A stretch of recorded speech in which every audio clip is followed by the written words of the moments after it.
Following on from our recent scene analysis video looking at the famous Bring Up the PIAT scene from A Bridge Too Far, we're going to take a brief look at the scene from a little-known British Army short film called The Unbroken Line.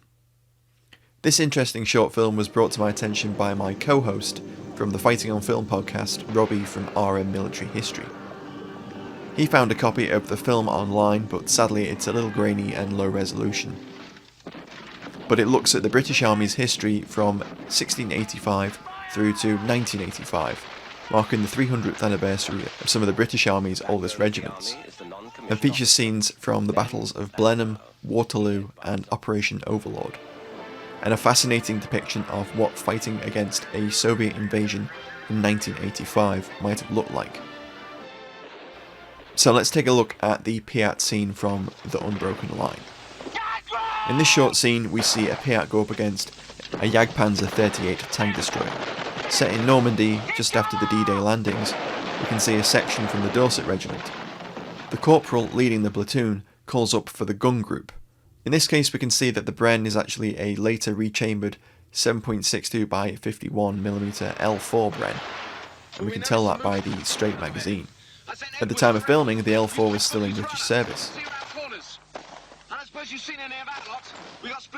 As the Bren opens up, the German Jagdpanzer crashes through a wall and the section commander shouts PIAT,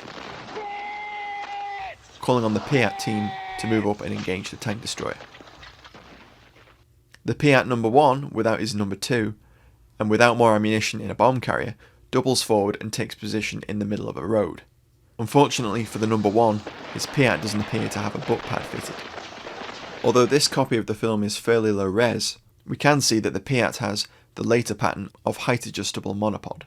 The number 1 has taken up the proper position straight behind the PIAT and without his feet dug into the ground.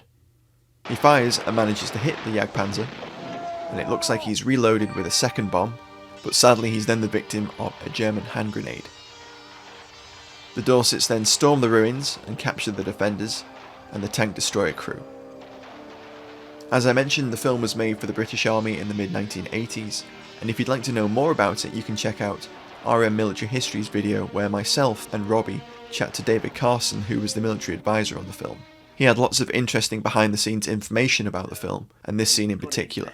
It was a really interesting chat about a genuinely fascinating little film. Quite amusing, and I did brief them very clearly that that wasn't to happen, but of course, you know, soldiers being soldiers thought they'd have a go, and the young lad who fired it, he went flying backwards, and they all thought it was extremely funny. If you enjoyed the video, don't forget to like, share and subscribe. Thanks again for watching, and I'll see you next time.